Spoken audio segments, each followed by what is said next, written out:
அன்பு உறவுகளுக்கு வணக்கம். நகரத்தில் இருக்கிற ஒரு முதலாளி இடத்துல கிராமத்திலிருந்து ஒரு தினமும் வேலைக்கு வருவார். அன்றைக்கு வருகிற நேரத்தில் அவருடைய சைக்கிள் பஞ்சர் ஆகி விடுகிறது. அதனால கால தாமதமாக முதலாளி இடத்துல செல்கிறார். முதலாளி இவரை கடிந்து கொண்டு அவரை வேலை செய்ய அனுமதிக்கிறார். வேலை முடிந்த உடனேயே மறுபடியும் அவர் வீட்டுக்கு திரும்புகிற நேரத்தில் மறுபடியும் அவருடைய சைக்கிளுடைய டயர் பஞ்சர் ஆகிவிட்டது. கொஞ்சம் மனக்கலக்கத்தில் இருந்த அந்த தொழிலாளியை பார்த்து, சரி விடு, நானே உன்னை ட்ராப் பண்ணுறேன் அப்படின்னு அந்த தொழிலாளியை தன்னுடைய காரில் அழைத்து கொண்டு கிராமத்தில் போய் அவங்க வீட்டுக்கு முன்னால் இறக்கி விட்டாராம். அந்த வீட்டிற்கு முன்னால் ஒரு மரம் இருந்துதான். அந்த மரத்தில் போய் ஒரு நிமிடம் தன்னுடைய கரங்களை வைத்து ஏதோ செய்து விட்டு வீட்டுக்குள்ளே சென்றாராம்.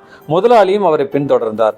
உள்ளே சென்ற அந்த தொழிலாளி அங்கிருந்த தன்னுடைய மனைவி குழந்தைகளோடு சிரித்து மகிழ்ந்து மகிழ்ச்சியாக இருப்பதை கண்ட இந்த முதலாளிக்கு மனசுக்குள்ள ஒரு சந்தேகம். அந்த தொழிலாளியை ஓரமாக அழைத்து, இந்த நாள் முழுவதும் இவ்வளவு கஷ்டப்பட்ட, காலையில தொடக்கமும் உனக்கு டென்ஷனு, மாலை முடிகிற நேரத்தில் உனக்கு ஒரு டென்ஷன், பட் ஆனால் உன்னால இப்போ எப்படி இவ்வளவு மகிழ்ச்சியாக இருக்க முடிகிறது? அது இருக்கட்டும், நீ வீட்டுக்கு உள்ளால நுழையிறதுக்கு முன்னால அந்த மரத்துல ஒரு நிமிஷம் போய் ஏதோ செஞ்சுட்டு வந்தியே, என்ன செஞ்சேன்னு கேட்டாராம். அப்பொழுது அந்த தொழிலாளி சொன்னாராம், ஐயா, இந்த மரம் என்னுடைய சுமை தாங்கி மரம். எனக்கு 1000 டென்ஷன், 1000 பிரச்சனை, வேலை பளு எல்லாம் இருந்தால் கூட வீட்டுக்கு நான் உள்ளே வருவதற்கு முன்பாக என்னுடைய வேலை பளு, என்னுடைய சுமைகள், என்னுடைய வேற டென்ஷன் எல்லாத்தையுமே இந்த மரத்தில், இந்த சுமை தாங்கி மரத்தில் மாட்டி விட்டு போய்விடுவேன்.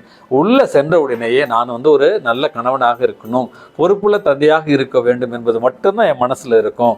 அதனால் வெளியில் உள்ள கவலைகளை நான் வீட்டுக்குள்ளே கொண்டு வருவதில்லை அப்படின்னு சொன்னாராம். அன்பு மிக்கவர்களே, வேலைக்கு செல்பவர்களே, அல்லது பணியிடங்களில் பயங்கர டென்ஷனோடு வருபவர்களே, பணியிடத்தில் ஏற்படுகிற டென்ஷன், அழுத்தம் அல்லது டிப்ரெஷன் அல்லது ஸ்ட்ரெஸ், இதை எல்லாமே வீட்டுக்கு வெளியில் வைத்து விட்டு வீட்டிற்கு வருகிற நேரத்தில் மகிழ்ச்சியான ஒரு மனைவியாக, மகிழ்ச்சியான ஒரு கணவனாக, அன்புள்ள ஒரு கணவனாக, அன்புள்ள ஒரு மனைவியாக வாழ கற்றுக்கொள்ளுங்கள். வாழ்வு வசந்தமாகும். இந்த நாள் உங்களுக்கு இனிய நாளாகட்டும். வணக்கம்.